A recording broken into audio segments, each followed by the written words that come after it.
రత్నగ్రైవేయ చింతాకలోలముక్త ఫలాన్విత అని పిలుస్తున్నారు అమ్మవారిని. ఇవాళ వసిన్యాది దేవతలు అమ్మవారు మెడలో వేసుకున్నటువంటి హారముల గురించి మాట్లాడుతున్నారు.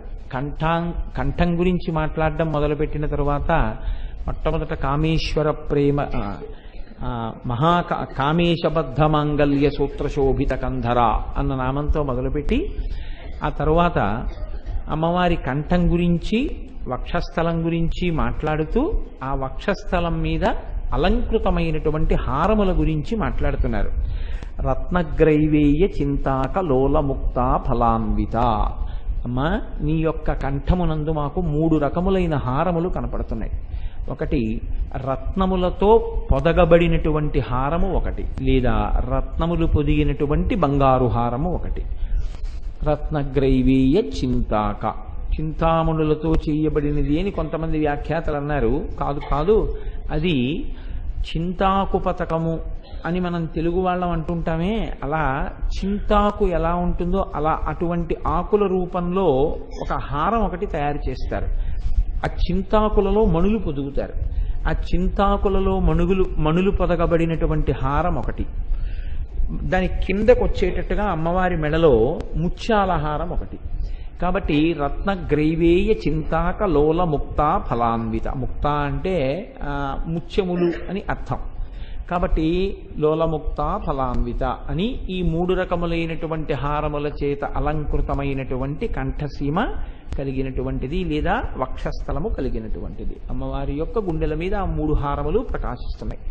అటువంటి ఆభరణములు దాల్చిన తల్లి. స్త్రీ ఆభరణముల చేత అలంకృతమై ఉండడం అసలు కన్యాదానం దగ్గర నుంచే సాలంకృత కన్యాదానం అని చేస్తారు. 2, ఆడపిల్ల ఇంట్లో ఎన్ని భూషణములు పెట్టుకుని ఎంత సంతోషంగా ఉంటే ఇల్లు అంత వృద్ధిలోకి వస్తుంది. ఆడపిల్లకి సహజంగా భూషణముల మీద తిరస్కార భావం కానీ, భూషణముల మీద నైత్యమైనటువంటి భావన కానీ, ఇవన్నీ ఏమిటన్న భావన ఉండకూడదు శాస్త్రంలో. అది తల్లి పెంచి పోషించవలసి ఉంటుంది. ప్రత్యేకించి ఒక చెవులకు పెట్టుకునేటటువంటి ఆభరణముల గురించి ఒక చక్కటి అభిప్రాయంతో ఆడపిల్ల ఉండాలి. అలాగే ఆడపిల్ల మెడలో ఏదో ఒక హారం వేసుకుని ఉండాలి. చక్కగా అలా వేసుకుని ఉండడం వల్ల ఏమవుతుంది అంటే ఆమెకి శోభ కలుగుతుంది. ఆమె ఉత్తరోత్తర అన్ని విధాలా తన బిడ్డల్ని భర్తని సంతోషంగా చూసుకోగలిగినటువంటి సమర్థత తత్కారణము చేత ఆ కుటుంబము సమాజము సంతోషంగా ఉండేటటువంటి స్థితి ఏర్పడతాయి. అయితే మీరు ఇక్కడ ఒక విషయం ఆలోచించండి. ఇది మీరు ధ్యానం చేసేటప్పుడు చూడడానికి చాలా చక్కటి స్వరూపం. ఎందుకంటే మెడలో అమ్మవారికి ఏ హారములు ఉన్నాయి అన్నది మీరు ఆలోచన చేస్తే, మీరు ఆ రోజు మానసికంగా అమ్మవారికి ఏ బట్ట కట్టారో ఆ బట్ట మీద అమ్మవారికి ఆ నగలు అలంకారం చేసేటప్పుడు మీరు పొందేటటువంటి ఆనందము అది వాక్కుల చేత ఆవిష్కరించడం చాలా కష్టం. అసలు నిజంగా పూజ అంటే ఎలా ఉండాలి అంటే, ఇవాళ పూజలో స్నానం అన్న మంత్రం దగ్గరికి వచ్చేటప్పటికీ అమ్మవారు స్నానశాటి కట్టుకున్న తర్వాత అమ్మవారు విప్పి పీట మీద పెట్టినటువంటి బట్ట మీకు కనపడాలి. వెంటనే ఎలా జ్ఞాపకానికి రావాలంటే, నిన్న అమ్మవారు ఏ బట్ట కట్టుకుందో ఆ బట్ట మీకు పీట మీద పెట్టి కనపడాలి. నా తల్లి కట్టుకున్న బట్ట అని మీరు కన్నులకు అద్దుకుని తల మీద పెట్టుకుని ఆ వస్త్రం అక్కడ పెట్టి స్నానశాటితో ఉన్న అమ్మవారికి స్నానం చేయిస్తే దిగ్గస్తిభిక్కనక కుంభముఖావ సృష్ట స్వర్వాహినీ విమలచారు జలప్లుతాంగీం ప్రాతర్నమామి జగతాం జననీమసి అశేష లోక గృహిణీం అమృతాబ్ధిపుత్రీం అంటారే శంకరాచార్యులు వారు. అలా పొద్దున్నే అసలు అమ్మవారి యొక్క ఆ దర్శనం చాలా గొప్పది. ఆ స్నానశాటి కట్టుకుని పచ్చటి బట్టతో ఉంటే ఆ తల్లికి స్నానం చేయిస్తుంటే ఒక కొడుకుగా, అప్పుడు ఆ తల్లి తలమించి ఆ నీళ్లు పడుతుంటే దిగ్గస్తిభిక్కనక కుంభముఖావ సృష్ట స్వర్వ అని ఆ బంగారు కలశములతో ఏనుగులు పోస్తున్నటువంటి నీళ్ల వల్ల అమ్మవారు స్నానం చేస్తున్నటువంటి ఆ స్వరూపం, అది ఎవరు దర్శనం చేస్తారో, ఎవరు మనస్సులో దాన్ని పట్టుకోగలుగుతారో వాడు గొప్ప స్థితిని పొందుతాడు. స్వర్వాహినీ విమలచారు జలప్లుతాంగీం అంటారు శంకరాచార్యులు వారు. ఆకాశగంగా జలాల్ని తీసుకొచ్చి పోస్తాయిట ఏనుగులు. మీరు ఒక్క విషయం జ్ఞాపకంలో ఉంచుకోవలసి ఉంటుంది. కొన్ని కొన్ని నామములను అనుసంధానం చేసేటప్పుడు, కొన్ని కొన్ని నామముల గురించి మాట్లాడేటప్పుడు ఏ స్థితిలో మాట్లాడవలసి ఉంటుంది, ఏ స్థితిలో వినవలసి ఉంటుంది అంటే, మీరు నన్ను అన్యదా భావించను అంటే నేను ఒక ఉపమానం చెప్తాను. ఒక పసిపిల్లవాడు ఒక 5 సంవత్సరములు, ఒక 4 సంవత్సరములు ఉన్న పిల్లవాడు ఆడుకుంటుంటాడు. వాడు 4 ఏళ్ల పిల్లవాడు చంటి పిల్లాడని చెప్పి వాడు అక్కడ ఆడుకుంటుంటే అమ్మ స్నానం చేసి వచ్చి అరమరిక లేకుండా ఒళ్ళు తుడుచుకుంటుంటుంది. ఈ పిల్లవాడు అమ్మ వంక చూస్తాడు. అమ్మ వంక చూసి ఆడుకుంటూ ఉండడంలో వాడికి ఏ విధమైనటువంటి భావన మనసులో ఉండదు. మా అమ్మ అంతే. వాడు సంతోషంగా అమ్మ వంక చూసి అలాగే ఆడుకుంటాడంతే. స్తోత్రం చేసేటప్పుడు, అమ్మవారి నామాలు వినేటప్పుడు, అమ్మవారి నామాలు చదివేటప్పుడు, కొన్ని కొన్ని ఉపచారాలు చేసేటప్పుడు కొడుకుగా నిలబడాలి. అసలు ఏ విధమైన అన్యభావన మనస్సులోకి రాకూడదు. జగజ్జనని మనం సేవిస్తున్నాం. నా అమ్మని నేను సేవిస్తున్నాను. నా అమ్మ, నా తల్లి శరీరంతో ఉన్న రోజుల్లో ఎప్పుడైనా మా అమ్మ స్నానం చెయ్యలేకపోతే మా అమ్మని పీట మీద కూర్చోబెట్టి నేను మా అమ్మకి స్నానం చేయిస్తే అది వేరు. ఆవిడ కొంచెం అనారోగ్యంలో ఉంది కాబట్టి నీళ్లు పోశాను, మా అమ్మకి ఒళ్ళు తుడిచి ఉండవచ్చు. మా అమ్మగారు నాతో చెప్తుండేవారు, మా నాన్నగారు వాళ్ళు 5 అన్నదమ్ములు. 5 అన్నదమ్ములు మహావిద్వాంసులు, గొప్ప తెలివితేటలు ఉన్నవాళ్ళు. ఆ రోజుల్లో పీజీలు చదువుకున్నారు. చదువుకుని వాళ్ళకి డైరెక్ట్గా ఆర్డీఓలు అవి ఉద్యోగాలు వస్తే ఏ కలెక్టర్లుగానే రిటైర్ అవ్వచ్చు. వాళ్ళ 5 కొడుకులు. అమ్మగారు మంచంలో ఉంటే, అమ్మ మాకు ఉద్యోగాలు వచ్చాయని ఎన్ని అపాయింట్మెంట్ ఆర్డర్లో తీసుకెళ్లి చూపిస్తే, ఎక్కడికి వెళ్ళదురా, 10 మందికి చదువు చెప్పి బాగు చేయండి, దానితో నిరపేక్షగా ఏదొస్తుందో దాంతో సంతోషంగా జీవనాలు గడపండి తప్ప పెద్ద పెద్ద ఉద్యోగాల కోసం, డబ్బుల కోసం తిరక్కండి, నాకు సేవ చేయండి అని చెప్పింది మా నాయనమ్మ గారు. 5 చేసిన పని ఏమిటంటే, ఆవిడ మహావృద్ధురాలు అయిపోయే లోపల వీళ్ళకి ప్రభుత్వోద్యోగాలు వచ్చే వయస్సులు దాటిపోయి 5 అమ్మ చుట్టూ నిలబడి అమ్మకి స్నానం చేయించడం, అమ్మకి అన్నం పెట్టడం, అమ్మకి నమస్కారం చేయడం, స్కూల్కి వెళ్ళడం, పాఠం చెప్పడం, ఇంటికి రావడం, పేద పిల్లలు ఉంటే ఫీజులు కట్టడం, చదువులు చెప్పించడం, ఇలా వాళ్ళ జీవితాలు గడిపారు. అంటే నన్ను మా నాన్నగారిని కానీ లేకపోతే ఇంకో ఉద్దేశంతో చెప్పాల, మా నాన్నగారి కన్నా గొప్పవారు లోకంలో ఎందరో ఉంటారు. మా నాన్నగారిని పొగుడుకున్నానని మీరు అనుకోకండి. నేను మా నాన్నగారి గురించే చెప్పాలి. అటువంటి మహానుభావులు ఎందరో ఉన్నారు లోకంలో. అంటే నేను ఒక ఉదాహరణకి చెప్పానంతే. అమ్మకి సేవ చేసేటప్పుడు అందులో అన్యభావన ఏముంటుంది? అమ్మ స్నానాన్ని కానీ, అమ్మ వక్షస్థలం మీద ఉండేటటువంటి హారాల్ని అమ్మకి అలంకారం చేసేటప్పుడు కానీ మనసు పరవశించిపోవాలి. అమ్మకి కట్టిన చీర, ఆ అంచు, దాని మీద నగలపెట్లోంచి తీసి ఒక్కొక్క నగ అమ్మ మెళ్ళలో అలంకారం చేస్తుంటే ఆ కబరీబంధం కిందకి ఆ నగల యొక్క సంధిబంధాన్ని కలుపుతున్నప్పుడు అమ్మ ఇలా మెడ ఉంచి కొడుకుతో పెట్టించుకుంటున్నట్టుగా పెడుతుంటే అమ్మ గుండెల మీద నగలు, అమ్మ ఇలా ఎర్రటి పతకం వేశాను, దాని కింద చింతాకు పతకం వేశాను, అమ్మ ఇదిగో దీని కింద ముత్యాలహారం వేశాను, ఎంత బాగుందోనమ్మా అని అమ్మకి నగలు అలంకారం చేయడంలో కొడుకుగా ఒక్కరోజు మురిసిపోగలిగితే జన్మధన్యం. అది అందుకోసం వచ్చే కానీ ఆ నామాలు అక్కడి నుంచి ఇలా ఎలా కుదురుతుందండి? ఇలాంటి వెర్రి మాటలు రాకూడదు, అటువంటి వెర్రి ధోరణి ఉండకూడదు. అమ్మ దగ్గర కొడుకు ఎలా ఉంటాడో, అమ్మని చూస్తే కొడుకుకి ఎటువంటి భావన కలుగుతుందో. అసలు నేను మీకు ఒక మాట చెప్తాను, మీరు ఏమనుకోకపోతే. అసలు నిజంగా శరీరమునందు కలిగినటువంటి కామం కూడా అమ్మతనాన్ని చూడగానే కిందకి వెళ్ళిపోతుంది. పాల మీద నీళ్లు జల్లితే పాలు ఎలా వెళ్ళిపోతాయో, అమ్మయందు కామం ఉన్న పురుషుడు ప్రపంచంలో ఉండడు. అమ్మని చూసిన తర్వాత అన్యభావాలు ఎందుకు వస్తాయండి? అమ్మతనాన్ని చూసి పూజ చేస్తే అన్యభావన ఎందుకు వస్తుంది? అసలు ఆ నామాల్లో అలా ఎందుకు కనపడుతుంది? కాబట్టి రత్నగ్రైవేయ చింతాకలోల ముక్త ఫలాన్విత, అమ్మ నీవు అటువంటి హారములను ధరించి ఉన్నావు. ఇప్పుడు నేను మొట్టమొదటి నుంచి మీకు విజ్ఞాపన చేస్తున్నాను, కేశాది పాదాది పర్యంతం చెప్తున్నారు కాబట్టి ఎక్కడా ఏదీ విడిచిపెట్టకుండా అమ్మవారి యొక్క హారములతో సహా, అలంకారములు, ఆభరణములతో సహా మనకి వసిన్యాది దేవతలు అందిస్తున్నారు. ఇది బాహ్యంలో మీరు ధ్యాన సమయంలో ఉపయోగించుకోవడానికి మీకు ఒక మంచి ఆలంబనం. ఈ నామములు, ఓహో అమ్మవారు ఇలా అలంకారం చేసుకుని ఉంటుంది అని మీరు తెలుసుకుంటే ఒక కొడుకుగా ధ్యానంలో మీరు కూడా అమ్మకి అలంకారం చెయ్యొచ్చు. ఆ అలంకారం చేసేటప్పుడు మీరు పొందేటటువంటి ఆనందం వర్ణనాతీతం, అది వాక్కులకు దొరకదు. నేను మీకు నిజం చెప్తున్నాను, మీరు ఒక్కరోజు కానీ నిజంగా అలా కొడుకుగా నిలబడి అమ్మవారి మెడలో హారమును అలంకారము చెయ్యగలిగితే నాకు పరిపూర్ణమైన విశ్వాసం ఉంది, ఆనాడు కైలాసంలో నా తల్లి మెడలో ఆహారమే ఉంటుంది. మీరు మానసికంగా ఏ హారాన్ని వేశారో ఆహారంతో అమ్మవారు ఉంటుంది. అది మీ యొక్క భక్తి పరిణితి మీద, మీ మనస్సుని మీరు ఆవిడ పాదాల దగ్గర పెట్టడం మీద ఉంటుంది. కాబట్టి ధ్యానమునందు హారములను అలంకారం చెయ్యడంలో ఈ నామం మీకు ఎంతో ఉపయుక్తమైనటువంటి నామం కనుక రత్నగ్రైవేయ చింతాకలోలముక్త ఫలాన్విత కాదు. కేవలము అదొక్కటే దాని ప్రయోజనం కాదు, అందులో ఒక పెద్ద రహస్యాన్ని ఒకదాన్ని దాస్తున్నారు. ఈ లోకంలో లోలులైనటువంటి వారి దగ్గర నుంచి ముక్త అంటే మోక్షస్థితిని కోరుకుంటున్న వాళ్ళ వరకు అమ్మ నీ పాదములను ఆశ్రయించిన వారై ఉన్నారు. ఇది చాలా గాంభీర్యమైనటువంటి నామం అండి. చాలా గాంభీర్యం ఉంది, చాలా గంభీరమైనటువంటి నామం. అసలు యథార్థంగా ఏం చెప్తారంటే, ఈ నామాల్ని వీటి వ్యాఖ్యానాల్ని గురుముఖత వినడం వల్ల ఏమవుతుందంటే జీవితానికి సంబంధించి ఒక నిర్దిష్టమైనటువంటి అవగాహన ఏర్పడుతుంది. ఈ అవగాహన ఏర్పడినప్పుడు జీవితం ఒకలా ఉంటుంది, ఈ అవగాహన ఏర్పడిన తరువాత జీవితం ఒకలా ఉంటుంది. ఈ అవగాహన ఏర్పడాలి అంటే లలితా సహస్రనామ స్తోత్రమునకు సంబంధించినటువంటి వ్యాఖ్యానాన్ని విని తీరాలి.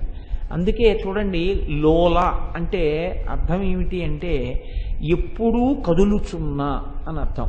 ఎప్పుడూ కదిలితే దాన్ని లోల అంటారు. ఏది కదులుతుంది? శరీరం కదలడం అలా ఉంచండి, శరీరం కదులుతుంది, శరీరం కదలకుండానూ ఉంటుంది, రెండూ ఉంటాయి. కదులుతున్న బస్సులో వెళ్తున్నప్పుడు కదలకుండా పడుకుంటాడు వాడు. కొంతమంది నిలబడి నిద్రపోతుంటారు బస్సుల్లో. కాబట్టి శరీరం యొక్క కదలిక గురించి మాట్లాడటం లేదు, శరీరం యొక్క కదలిక వల్ల దానివల్ల వచ్చేటటువంటి ఇబ్బంది ఏముందండి. అందుకే శాస్త్రంలో ఒక గొప్ప మాట ఒకటి చెప్తారు, దురలవాట్లకి వశం అయిపోయి ఎక్కడ కనపడకూడదో అక్కడ ఒక వ్యక్తి కనపడితే వాణ్ణి చూసి వెంటనే నువ్వు ఈసడించవద్దు అని చెప్పారు. శరీరం అక్కడికి ఎందుకు వెళ్ళింది అంటే శరీరానికి ఏం పాపం లేదు, పుణ్యం లేదు, అదేం చేస్తుందంటే అది ఎక్కడికి తీసుకెళ్తే అక్కడికి వస్తుంది. అది ప్రవచనం చేయడానికి రావే అంటే ఇక్కడికి వచ్చింది. దీంతో ఒక తప్పుడు పని చేద్దామని నేను అనుకున్నాను అనుకోండి, అప్పుడు అది అక్కడికే వెళుతుంది తప్పుడు పని చేయడానికి. దీనికి ఏముంది సంబంధం? దీనికి ఏం లేదు. ఏం చేయమంటే చేస్తుంది. చెయ్యమని చెప్పే రాజు ఒకడు ఉన్నాడు దీంట్లో, వాడు మనస్సు. ఆ మనస్సు సంస్కరింపబడింది అనుకోండి, అంతే, అది వెళ్ళే తావులు మారుతాయి. మనసు సంస్కరింపబడలేదు అనుకోండి, అది వెళ్ళే తావులు మారిపోతాయి. దానికి ఇది స్వతంత్రం ఏముంది? దాని స్వతంత్రం ఏం లేదు. కాబట్టి లోల అంటే శరీరం కాదు కదిలేది. ఏది కదులుతోంది? మనసు కదులుతోంది. ఎలా కదులుతోంది అంటే ఇక్కడే మీరు చాలా జాగ్రత్తగా పట్టుకోవలసి ఉంటుంది. చిత్రం ఏంటంటే మనకి బయటవన్నీ తెలుస్తాయి, మన మనస్సు గురించి మనకి ఏమీ తెలియదు. లోల అన్న శబ్దానికి అర్థం మనస్సు యొక్క కదలికలు. మనస్సు యొక్క కదలికలు మీరు చూడండి చాలా చిత్రంగా ఉంటాయి. అది సంకల్ప వికల్ప సంఘాతము. అది ఎప్పుడూ ఏదో ఆలోచన చేస్తూ ఉంటుంది. అది నిద్రపోయింది అనుకోండి, దానంత ప్రశాంతత ఇంకోటి ఉండదు. నిద్ర చాలా హాయిగా ఉందండి అని ఎందుకంటారో తెలుసా అండి? ఇంద్రియాలని పట్టుకుని మనసు ఆత్మలోకి వెళ్ళిపోతుంది, మనసు ఉండదు, అందుకే హాయిగా ఉంటుంది. అది బయటికి వస్తుంది మొదలు లేస్తూనే, ఇవాళ ఆ పని చెయ్యాలి, ఇవాళ ఈ పని చేయాలి. ఆ పనికి వెళ్ళినప్పుడు ఆయన ఇలా అంటే ఇలా చెప్పేద్దాం, ఆయనకి తెలిసి వచ్చింది ఏమిట్లే అంటుంది. అది సంకల్ప వికల్ప సంఘాతం. అది ఎప్పుడు కోరికని తిరస్కరించడం ఉండదు. సాధారణంగా మనసు పని ఏమిటంటే కోరికని సృష్టిస్తుంది. ఈ పని చేద్దాం, ఆ పని చేద్దాం, అక్కడికి వెడదాం, ఇక్కడికి వెడదాం, ఇది చేద్దాం, అది చేద్దాం, ఇది సంపాదిద్దాం, అది సంపాదిద్దాం, ఇది అనుభవిద్దాం, అది అనుభవిద్దాం చెప్తూనే ఉంటుంది. ఈ చెప్పేటటువంటి మనస్సు కోరికలను ఆలంబనంగా చేసుకుని తిప్పుతుంది తప్ప ఇంకా దేన్ని ఆలంబనం చేసుకోదు. ఏదో ఒక కోరిక పట్టుకుంటుంది. ఇక్కడే మనసుని మీరు కొద్దిగా సంస్కరించారనుకోండి, ఈశ్వర సంబంధంలో తిరుగుతుంది. సంస్కరించలేదనుకోండి, లౌకికాన్ని పట్టుకు తిరుగుతుంది. అంతే తేడా. మీరు చూడండి, నేను ఒక మాట చెప్తాను, ఇక్కడ ఉన్న వాళ్ళని ఉద్దేశించి అంటున్నాను అనుకోకండి. కొంతమంది పురాణాలకి చక్కగా పెడతారు, ప్రవచనాలకి. ప్రవచనం అంతా అయిపోయిన తర్వాత మీరు వారిని పలకరించారనుకోండి, వారు ఏం మాట్లాడతారో తెలుసా అండి? వారి రాగద్వేషాలే మాట్లాడతారు. అంటే మరి శరీరం అక్కడుంది తప్ప ఆ మనస్సు ఏ విధమైన మార్పుని పొందట్లేదు. మరి దేనికి వెళ్ళడం అంటే లోపల మనస్సు ఒక టక్కరితనం చేస్తుంది. ఇది అడ్డు పెట్టుకుంటే కాసేపు బయటికి వెళ్ళడానికి ఎక్కడో తిరిగి రావడానికి బాగుంటుంది. రెండు, రోజు పురాణానికి వెళ్ళొస్తుంటారంటే ఓ గౌరవంగా ఉంటుంది. అలా కూడా ఆలోచన చేస్తుంది తెలుసా అంటే మీ వంటి వాళ్ళ గురించి కాదు, నా గురించి చెప్తున్నాను. రోజు కోటేశ్వరారు సాయంకాలం పురాణం చెప్పొస్తుంటాడు అంటే కోటేశ్వరారుకు నమస్కారం పెడతారని పురాణం చెప్పడానికి వస్తుంటుందేమో కూడా నా మనస్సు. అటువంటి దౌర్బల్యము నాకు లేకుండుగాక. కానీ మనస్సు అంత చిత్రంగా ఉంటుంది. ప్రతి దాంట్లో ఏదో కోరిక కోరుతూనే ఉంటుంది. నిష్కామంగా ఉండడానికి అసలు ప్రయత్నం చేయదు. ఇప్పుడు ఈ కోరికలతో సతమతం అవుతూ రెండుగా ఉంటారు జీవులు. ఒకళ్ళు భగవంతుణ్ణి సేవిస్తూ ఉంటారు, గుడికి ఎడుతూ ఉంటారు, పూజ చేస్తూ ఉంటారు. ఎందుకు చేస్తారో తెలుసా అండి? వాళ్ళకి భగవంతుడు అనేటటువంటి వాడు దేనికి పనికొస్తాడంటే వీళ్ళ కోరికలన్నీ ఆయన తీరుస్తూ ఉంటాడు. చిత్ర విచిత్రమైన కోరికలన్నీ కోరుకుంటారు. కోరుకుని ఎందుకంటే అవన్నీ అన్నాం అనుకోండి, ఏమంటే అమ్మవారి అనుగ్రహం ఉంటే ఎందుకు అవదండి అంటాడు. అది పోనీ ఒక ఈశ్వర పూజకి సంబంధించిన సంకల్పం అయి ఉండదు. అది ఎప్పుడూ లౌకికమే, ఎప్పుడూ లౌకికమే. ఎవ్వరూ ఊహించనంత ఎత్తుకి ఎదిగిపోయాడు. ప్రశాంతంగా ఉన్నాడని మీరు అనుకుంటున్నారా? మీకు టీవీలో కనపడే వాళ్ళు వార్తల్లో అందరూ ఇలాంటి వాళ్ళే. ఒంటికి 85 ఏళ్ళు 90 ఏళ్ళు వస్తాయి, వాడికి ఇంకా ఏదో అవలేదని ఏడుపు ఉంటుంది. ఇప్పుడు ఏదో చెయ్యాలని తిరుగుతుంటాడు ఎక్కడో తప్ప వాడు ఎప్పుడూ ఈశ్వరార్చన యందు గుళ్ళోనూ గోపురంలోనూ కనపడదు. ఏమండి అంటే వయస్సు వచ్చేస్తున్నా ఈ లోలత్వం ఎలా ఉంటుందంటే నా వల్ల జరుగుతుంది అనుకుంటుంటాడు. నేనేదో ఇంతవాణ్ణి, నేనేదో అంతవాణ్ణి, నేను అప్పుడు పుట్టాను కాబట్టి నాకు ఇంత ఉంది, నేను ఫలానా చోట ఇన్నేళ్ల నుంచి ఉంటున్నాను, అందుకని నా మాట ఎవరు కాదంటారని ఎక్కడికో పెడతాడు. అసలు వాళ్ళు వీళ్ళకి మొహం కూడా చూపించక భంగపడి తిరిగి వచ్చేస్తుంటాడు. అయితే బాగుపడతాడు అనుకుంటున్నారా మీరు? వాడేం బాగుపడ్డా, వాడు 10 మందికి నేను మళ్ళీ దీన్ని సాధించగలని ఏదో మాట్లాడుతుంటాడు. అంటే ఈ లోలత్వం ఎంత దారుణంగా ఉంటుందంటే దానికి ఈశ్వర సంబంధం కూడా ఉండదు. నేనేం చెప్తున్నానో పట్టుకోలేనంత పసిపాపలేం కాదు మీరు. కాబట్టి ఈ లోలత్వం ఎలా ఉంటుందో తెలుసా అండి? దీనికి ఈశ్వర సంబంధం ఉండదు. వాడు ఎంతసేపు తనవేవో చూసుకుంటుంటాడు. క్రెడెన్షియల్స్ అంటారు. నాకు ఇది ఉంది, నేను ఇన్నాళ్ల నుంచి ఒక దాంట్లో ఉన్నాను, నేను గౌరవింపబడతాను, నాకు ఈ సే అంటారు చూసారా, నాకు పలుకుబడి ఉంది కాబట్టి నేను చెయ్యగలను. వీడికి నా దగ్గర అన్నీ ఉన్నా భగవత్ సంకల్పం అని ఒకటి ఉందండి, అది కూడా కలిసి వస్తే తప్ప ఎక్కడవుతుందని వాడి జన్మలో వాడి నోటంట రాదు. వాడు ఆ భగవత్ సంకల్పం పక్కన పెట్టి ఇంకోళ్ళని తీసుకొచ్చి పెడుతుంటాడు. అక్కడ పెట్టి వాళ్ళ సంకల్పం కలిసి వస్తే ఈ పనులు అవుతాయంటుంటాడు. అంటే వాడికి లౌకికంగా వ్యక్తులను ఆరాధించడం వచ్చు తప్ప వాడికి జీవితంలో భగవంతుడితో ముడిపెట్టుకోవడం చేత కాలేదు. రోడ్డు పక్క పెరిగిన చెట్టు ఎటువంటిదో వాడు కూడా అటువంటి వాడే ఎన్నేళ్ళు వచ్చాడు. అంటే వాడి లోలత్వం నీచాతి నీచమైన స్థాయిలో ఉంటుంది. పోనా దిక్కుమాలిన కోరికలతో అలా వయస్సులో వేసారిపోవడమే తప్పురా అంటే వీడికి ఈ కోరికలు తీరడానికి హేతువేది తన గొప్పతనం. నేను ఇంత గొప్పవాణ్ణి అందుకని అవ్వాలంటాడు తప్ప భగవంతుడి యొక్క అనుగ్రహం కూడా కలిసి రావాలన్న మాట వాడి నోటి వెంట రాదు. ఇది చాలా నీచ స్థాయిలో ఉండేటటువంటి లోలత్వం. దీని గురించి నేను ఎంత తక్కువ మాట్లాడితే అంత మంచిది. ఎందుకంటే అది ఎంచుకోవలసిన పదము కాదు, అసలు ఆ స్థాయిలో ఎవరు ఉండకూడదు, ఈశ్వరానుసంధానం చేసుకోకుండా ఉండకూడదు.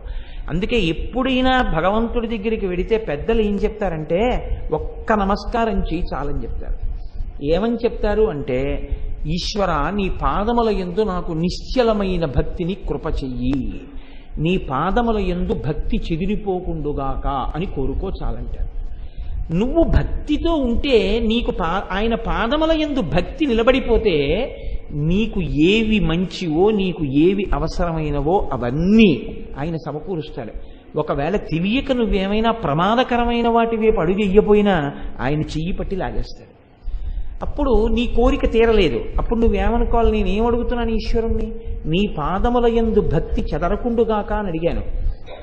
నాకు తెలియలేదు, బహుశా ఈ కోరిక నాకు తీరితే దీని కారణంగా నా యొక్క భక్తి చెదిరిపోతుందన్నమాట. అందుకని నేను ఆయన్ని అది అడిగాను, ఆయన అది నిలబడేటట్టే నన్ను అనుగ్రహిస్తున్నాడు. అందుకని నాకు ఈ కోరిక తీరకుండా చేశాడు అని అనగలగాలి మీరు. దీనికి ఆలంబనం మీరు కోరడంలో ఉంటుంది. అంతేకాని దేవుడి దగ్గరికి వెళ్ళిన దగ్గర నుంచి మీరు చూడండి, నేను ఒక్క మాట చెప్తే మీరేమనుకోవద్దు. అసలు దేవాలయానికి మీరు వెళ్ళారనుకోండి, మీరేం చెప్పాలంటే ఆత్రేయ గోత్రస్య కోటేశ్వర శర్మ నామధేయస్య, వాళ్ళు ధర్మపత్ని సమేతస్య సకుటుంబస్య సబాంధవస్య అంటారు. అన్నప్పుడు అందులోకి నా భార్య వస్తుంది, నా కొడుకు వస్తాడు, నా కూతురు వస్తుంది, నా బంధువులు వస్తారు, నా మిత్రులు వస్తారు, నా ఆవులు దూడలు కూడా వస్తాయి. రేపు పెళ్ళైపోతే నా కొడుక్కి నా కోడలు వస్తుంది, నా అల్లుడు వస్తాడు, నా మనవలు వస్తారు. ఇది మానేసి మా రెండో అబ్బాయి పేరు, మా మూడో అబ్బాయి పేరు, మా అమ్మాయి పేరు, మా రెండో అమ్మాయి పేరు, మా అల్లుడి పేరు, మా కుక్క పిల్ల పేరు, మా షాపు పేరు, ఎందుకండి ఇవన్నీ? అంటే ఇవన్నీ మీరు చెప్తే తప్ప ఈశ్వరుడికి తెలియదనుకుంటున్నారా? వీళ్ళందరికీ ఇస్తే మీరు సుఖపడతారు, మీకొక్కరికి ఇవ్వడం కాదు వీళ్ళందరికీ కూడా ఇమ్మని ఈశ్వరుణ్ణి నిర్బంధిస్తున్నారా? లేకపోతే వాళ్ళకి ఏదైనా భంగపాటు కలిగితే నువ్వు బాధపడతావన్న విషయం వాడికి తెలియదనుకుంటున్నారా? ఎందుకు చెప్తున్నారు వేదం చెప్పని విషయాన్ని?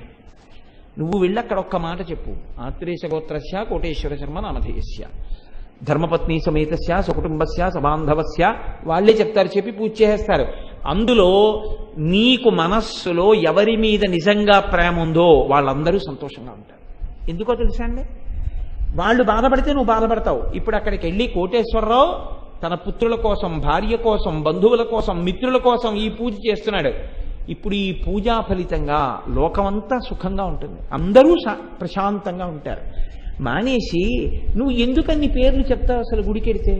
అంటే ఇది అయోమయమైనటువంటి ధోరణి. లోలా అన్న పేరులోకి ఎవరు వచ్చేస్తారంటే వీళ్ళందరూ వస్తారు. మీరు ఎప్పుడైనా గుళ్ళో నిలబడ్డారనుకోండి, కాసేపు గుడి ఎరుగుల మీదకి వెళ్ళి కాసేపు కూర్చున్నారనుకోండి, సంకల్పం చేసేటప్పుడు మీరు పట్టేసి లోలాలోకి ఎంతమంది వస్తారు?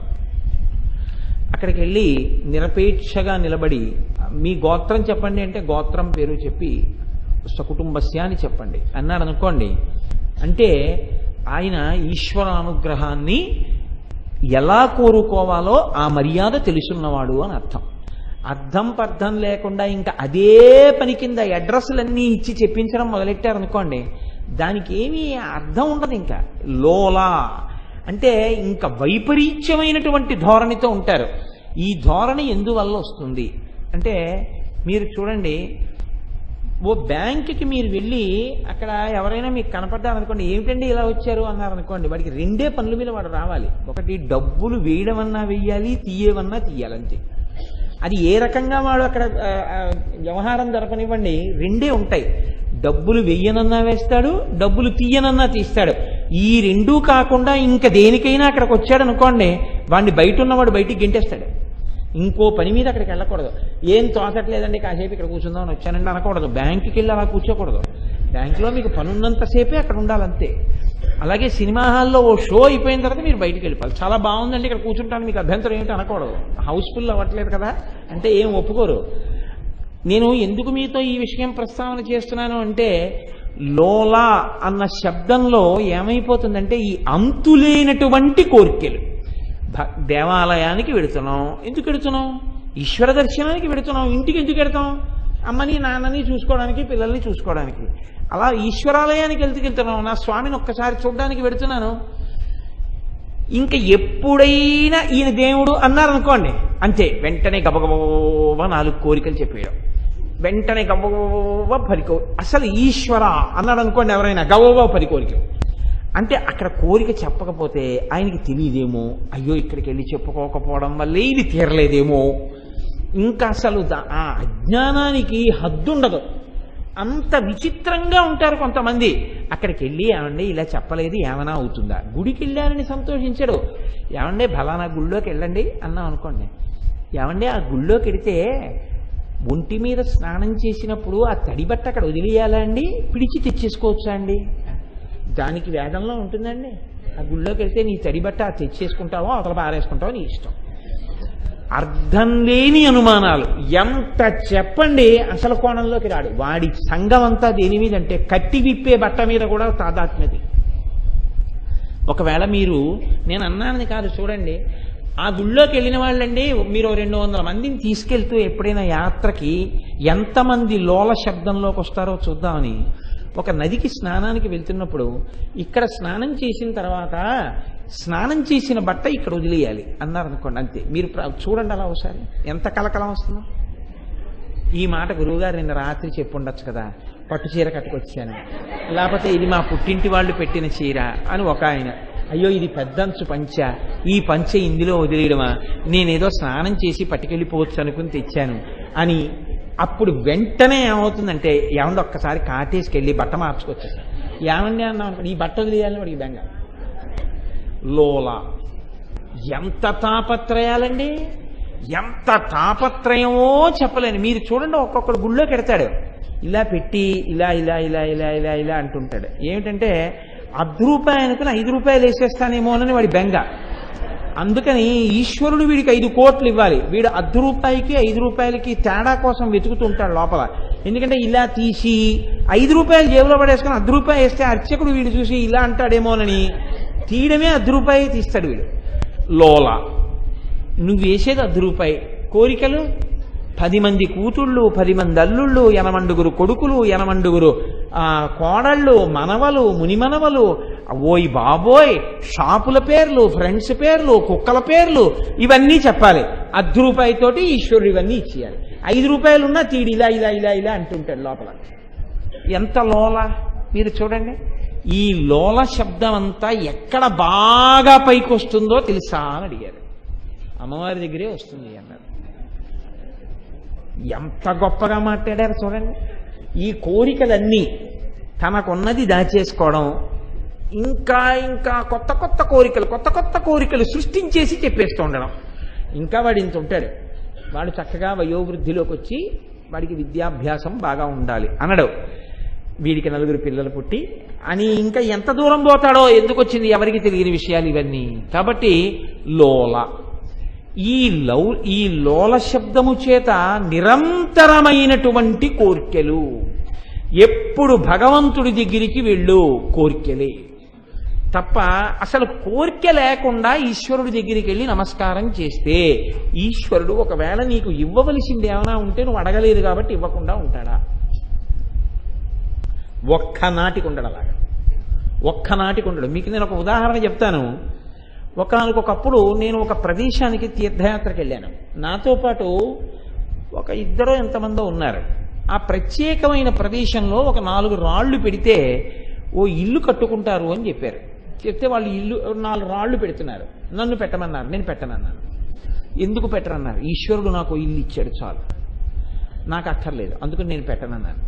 అంటే వాళ్ళు అన్నారు, అదేంటి ఓ ఇల్లు ఉంటే ఇంకో ఇల్లు ఉండకూడదా, పెట్టండి అన్నారు.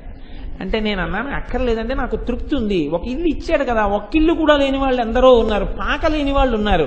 నాకు ఆర్సీసీ బిల్డింగ్ ఇచ్చాడు నా తండ్రి, అందులో ఉంటున్నానా ఇంకో చోట అద్దెకుంటున్నానా వేరు, నాకు వద్దులేండి, నాకు ఉంది కదా బిల్డింగ్, ఎక్కడో అక్కడ నాకు సొంత ఇల్లు ఉంది చాలు, నేను అడగనండి అలా ఈశ్వరుని, నాకు సిగ్గుగా ఉంటుంది అలా అడగడానికి, నేను అడగనన్నాను. వీడు పిచ్చాడు మూర్ఖుడు అనుకున్నారు, వాళ్ళు రాళ్ళు పెట్టేశారు. నేను తిరిగి వచ్చేసాను. తిరిగి వచ్చేసినటువంటి చిత్రం ఏంటంటే, ఒక నెల అయ్యేటప్పటికీ వాళ్ళిద్దరూ నా దగ్గరికి వచ్చారు. వచ్చి అన్నారే, ఏమండో వెళ్ళొచ్చిన వేళ విశేషం, మాకు మంచి స్థలాలు దొరికే ఇల్లు కట్టుకుంటున్నాం అన్నారు. చాలా సంతోషం అండి, గృహప్రవేశానికి వస్తాను కట్టుకోండి అన్నారు. మీరు పెడితే బాగుండేది అన్నారు. అంటే నేను అన్నాను, ఇప్పుడు దాని గురించి విచారం ఏముందండి, నేను అసలు ఆ విషయం పట్టించుకోలేదు, మీరు ఎందుకు దాన్ని పట్టుకుని పీక్కుంటారు, దాన్ని అలా వదిలేయండి అన్నాను. విచిత్రం ఏంటంటే, ఒక 20 రోజులైంది అనుకోకుండా నేను మా దొరగారి దగ్గరికి వెళ్ళి వస్తూ శివాలయంలో రోజు మా దొరగారి దగ్గరికి కూడా వెళుతుంటాను. అలా మా దొరగారి దగ్గరికి పోయి కూర్చుని మాట్లాడుతూ అకస్మాత్తుగా అనుకోకుండా ఏదో ప్రస్తావన వచ్చి, ఇదేంటి సాధారణంగా మా దొరగారు ఏదైనా చెప్తే నేను నా బుర్రతో ఆలోచించడం తక్కువ, ఇంకా నేను ఆయనకి అంత గౌరవం ఇస్తాను. దొరగారు ఏదైనా చెప్పారు అంటే అంతే, దొరగారు చెప్పిన మాటకి ఎక్కువ ప్రాధాన్యత ఇచ్చేస్తాను, నా సొంత ఆలోచనకి చాలా తక్కువ ప్రాధాన్యత ఇస్తాను, రెండు విభేదిస్తే. దొరగారు ఇక్కడ అపార్ట్మెంట్ కడుతున్నారు, అందులో మీరు ఫ్లాట్ తీసుకోకూడదా కోటేశ్వరారు అన్నారు. దొరగారు చెప్పారు ఆ మాట, అందుకని వెంటనే గౌరవం ఇచ్చాను. తప్పకుండా దొరగారు అన్నాను. వెళ్ళాము అంతే. వాళ్ళిద్దరికన్నా ముందు గృహప్రవేశం నేను చేశాను.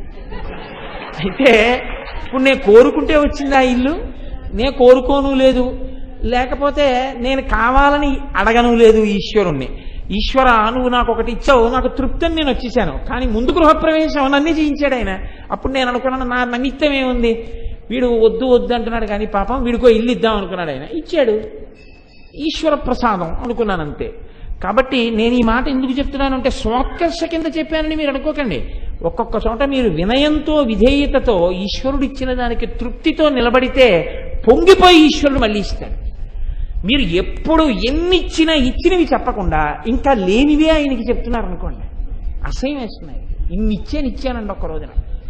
ఎప్పుడు ఇంకా ఏదో ఇవ్వలేదనే ఏడుస్తుంటాడు. ఇచ్చాను, వాడికి ఆరోగ్యం ఇచ్చాను. ఎంతో మందికి కళ్ళు లేవు, వాడికి కళ్ళు ఇచ్చాను. ఎంతో మంది వినలేరు, వాడికి వినే శక్తి ఇచ్చాను. ఎంతో మంది మాట్లాడలేరు, మాట్లాడే శక్తి ఇచ్చాను.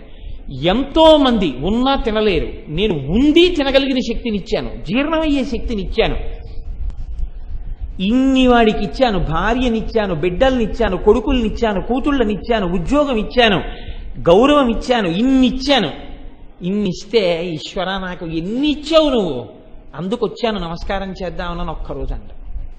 ఇంకా ఏదో ఇవ్వలేదని వస్తాను నా దగ్గరికి. ఎంత అసహ్యం వేస్తుందండి ఆయనకి. అక్కడి నుంచి చూడగానే అమ్మో మళ్ళీ వచ్చేస్తున్నాడు బాబోయ్ అనుకోడు. మీరు ఆలోచించండి, మీ ఇంటికే అలా వస్తున్నారు అనుకోండి, వస్తుంటే మీకు ఏమనిపిస్తుంది?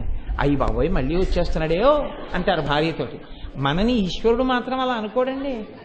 ఇచ్చిన దానికి మీరు తృప్తితో, ఈశ్వర నువ్వు ఇచ్చిన దానికి కృతజ్ఞతతో చూడకుండా ఉండలేక వస్తున్నాను అన్నాం అనుకోండి, ఏమైనా ఉంటే ముందు ఈయనకి పెట్టవే అంటారు కదండి. ఎప్పుడో అప్పుడు మార్చుకోవయా, ఎన్నాళ్ళు ఉంటావా లోల శబ్దంలో, బయటికి రావా? ఈ బతుకంతా లోలే. ఆఖరికి ఊపిరి పోయే ముందు కూడా ఇంకా ఉండిపోతే బాగుండు లోల. ఇంకెప్పుడు వచ్చావు బయటికి? ఈ లోల ఉన్న వాళ్ళందరికీ దిక్కెవరు? ఆవిడే.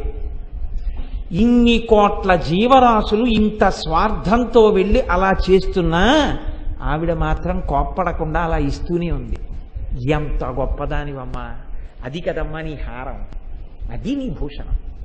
పైహారం కాదు, ఆ ఇవ్వడమే నీ భూషణం. నేనైతే 4 మాటలు ఇచ్చి ఐదో మాట విసుక్కుంటాను. ఇన్ని మాటలు ఇచ్చినా మళ్ళీ ఏదో అడుగుతుంటాడు ఏమిట్రా అయినా అని. అటువంటిది ఆ తల్లిని అడగకుండా ఇస్తోంది, అడిగితే ఇస్తోంది. ఎన్ని మాటలు ఇమ్మంటావు అని విసుక్కోవట్లేదు. అసలు అన్నిటికన్నా గొప్పదేమిటో తెలుసా అండి?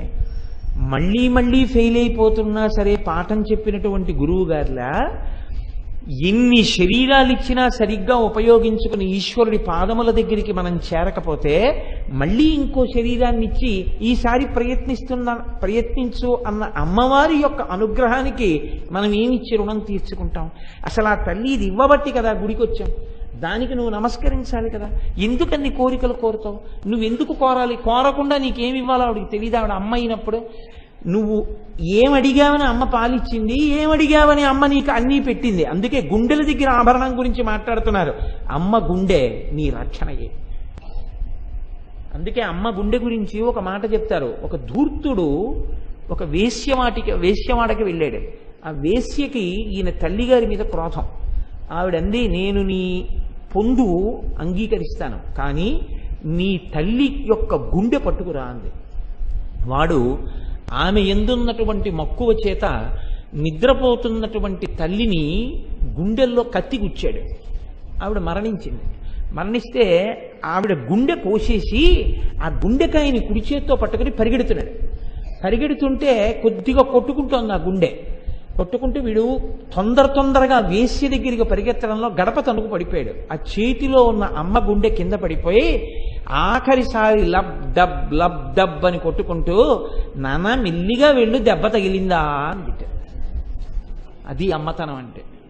అమ్మ గుండె అంటే, అమ్మ గుండెలంటే ఎప్పుడూ మన గురించి ఆరాటపడమే. అటువంటి గుండెలకు ఆభరణం మనది రక్షించడమే. అటువంటి అమ్మ దగ్గరికి వెళ్ళి ఎందుకు 10 మాటలు కోరికలు కోరి లోల శబ్దంలో నిలబడిపోతావు? కోరకు, వెళ్ళి నిలబడు. నీకేమివ్వాలో ఆ తల్లికి తెలుసు, పొంగిపోయి నీకు ఇచ్చేస్తుంది ఆవిడ. అస్తమానం కోరిక కోరకవ.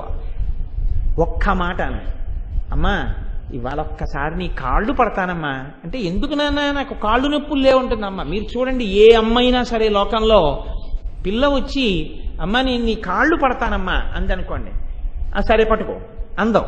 ఎందుకు నాన్న నాకేం కాళ్ళు నొప్పులుగా లేవే అంటే, అమ్మ నీకు కాళ్ళు నొప్పులుగా ఉన్నాయని కాదు, ఇవాళ ఎందుకో అమ్మ కాళ్ళు పట్టి పడుకోవాలనిపించిందమ్మా, ఒక్కసారి నీ కాళ్ళు పట్టి పడుకుంటానమ్మా అందనుకోండి, మీకు నిజం చెప్తాను, ఆ అమ్మ ఆనందానికి అంతు ఉండదు.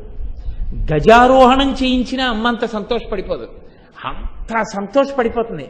నా బిడ్డ కాళ్ళు పట్టింది, అమ్మ ఒక్కసారి కాళ్ళు పడతానమ్మా అని అడిగి కాళ్ళు పట్టింది. ఎందుకు నాన్న అంతసేపు కాళ్ళు పడతావు అంటే, అమ్మ సద్గురోహ పాదసేవనం, నాన్నగారు చెప్తుంటారు కదా, సద్గురువు యొక్క పాదసేవ దొరకమంటే దొరికేదమ్మా. ఆయనేం అలా కాళ్ళు పట్టించుకోడు, ఆయనే ఎవరికి అలా కాళ్ళు ఇచ్చి మీరు కాళ్ళు పిసకండి అండం. కాబట్టి అది దొరకడం మహాభాగ్యం. అలా దొరికింది. నీకన్నా గురువెవరమ్మా, అమ్మకన్నా గురువెవరు లోకంలో? ఇవాళ నీ పాదసేవ నాకు దొరికింది అమ్మా, నేను ధన్యురాలనమ్మా, అందుకు వచ్చానమ్మా నీ కాళ్ళు అని పిల్ల వెళ్ళిపోయింది అనుకోండి, అమ్మ పొంగిపోతుంది. ఇన్ని అమ్మ ఇచ్చిందే, అమ్మ ఇచ్చిన దానితో అమ్మ నేను ఇది చేసుకుంటానని నేను ఓటంటే ఎప్పుడైనా వచ్చిందా? నువ్వు నాకు ఇన్ని ఇచ్చావు కదా అమ్మ, నువ్వు నాకు ఇచ్చిన దాంట్లో ఇది పెట్టి నేను నిన్ను ఇలా సేవించుకుంటానని ఎప్పుడైనా అనగలిగావా ధైర్యంగా? అనే ముందు ఎప్పుడూ బెంగలు బాధలే. ఇంత ఇచ్చేస్తే అమ్మో ఇంత పెట్టేయడమే. అన్నిటికన్నా బరువు ఏదో తెలుసా అండి? ఈశ్వర సేవే. 108 ప్రదక్షిణాలు చేయండి అన్నారు అనుకోండి, 108 ప్రదక్షిణాలు చేస్తే ఏమొస్తుందండి అంటాడు. ఒకవేళ ఏమీ లేకుండా ప్రదక్షిణం చేసినా వెళ్ళిపోయాక 108 ప్రదక్షిణాలు చేశాను కదా, ఆ తల్లి కాపాడకపోతుంది ఏంటంటాడు. ఎంత విచిత్రం చూడండి. తప్ప అసలు నాకు అంత ఇచ్చింది, నేను ఆ తల్లికి ఏమి ఇవ్వనని వెంపర్లాడేవాడేవాడు లోకంలో? అలా ఎవడు అనడు. అందుకే అమ్మకి అన్నం పెట్టడం పెద్ద బాధ అయిపోతుంది. అమ్మ తన నెత్తురు పాలగా మార్చి నీకు పట్టినప్పుడు ఆవిడికి బాధ లేదు. ఇది లోక సహజమైన విషయం. ఈ లోలత్వం 2 కోణాల్లో ఉంటుంది. తను పుచ్చుకోవడంలో లోలత్వం. అమ్మకి 80 ఏళ్ళు వచ్చేస్తాయి. అప్పుడు కూడా ఏమంటాడంటే, అమ్మా నీ కోడలు పుట్టింటికి వెళ్ళి వస్తుందట, కాస్త ఈ వారంలో నువ్వు చేస్తావేంటి వంట అంటాడు. అంతే తప్ప అమ్మా నువ్వేం చేస్తావమ్మా, ఇంకాను ఇన్నాళ్ళు పెంచి పెద్ద చేశావు, నేను వండి పెడతా కూర్చో అంటాడు అనుకుంటున్నారా మీరు? అమ్మ ఎలాగో వండనివ్వదు కానీ అనడు. అమ్మ కనపడగానే అమ్మ ఇది చెయ్యొచ్చు కదా అన్న ఆలోచన వస్తుంది. ఇది లోల. నేను ఎన్ని లోలా చెప్పగలను? అమ్మ అంటే విడితే పుచ్చేసుకోవడం. లేదా మీరు చూడండి, లోకంలో ఒక గమ్మత్తు ఉంటుందండి. పుట్టినప్పుడు ఆవిడ దగ్గర పాలు, పుట్టకముందు ఆవిడ కడుపులో స్థానం, పుట్టి ఆవిడ మంగళసూత్రాలు పట్టుకుని ఆట, ఆవిడ గుండెల మీద తన్నులు, ఆవిడ కష్టపడి పెంచి పెద్ద చేస్తుంది. పెద్ద చేసిన తర్వాత అమ్మ ఇంక నువ్వు పెద్దదాన్ని అయిపోయావు కదా, నీకెందుకు ఈ చీర బాగుండదు, నేను పట్టుకెళ్ళిపోతానే, ఎంత ప్రేమగా ఇచ్చేస్తుందో. నాకెందరో తెలుసండి, సంతోషంగా ఇచ్చేసి అవును నిజమే పెద్దదాన్ని అయిపోయాను నాకెందుకే పట్టుకెళ్ళిపో అంటాను. పోనీ అమ్మ నువ్వు కట్టి విప్పిన చీర నేను కట్టుకుంటానమ్మా అందు కూతురు, కడుపున పుట్టిన కూతురు, గుండెల మీద చెయ్యేసి ఆలోచించండి. నేను అన్నమాట తప్పేమో, నేను అన్నమాట దోషభూయిష్టంగా అన్నానా అన్నది మీరు ఆలోచించండి. ఎంతమంది కూతుళ్ళు లేరు అలా అన్నవాళ్ళు. అమ్మ నువ్వు కట్టి విప్పిన బట్ట శేషవస్త్రంగా కట్టుకుంటానమ్మా అని అడిగిన కూతురుందా? అమ్మ నీకు ఈ చీర ఎందుకమ్మా ఇంకాను, నేను పట్టుకెళ్ళిపోతానన్న కూతుళ్ళు ఉన్నారా? నిజాయితీగా చెప్పండి. నేనన్న మొదటి మాట అన్నవాళ్ళు ఎవరైనా ఉంటే చెప్పండి, నా తల మీ పాదాలకి తాటించి నమస్కారం చేస్తాను. ఏమి నిర్భయంగా పరమ సంతోషంతో పరాదేవతని చూసి నమస్కారం చేస్తా. అలా అనలేము. అమ్మ నీకెందుకు నాకు ఇచ్చేయంటాం లోల.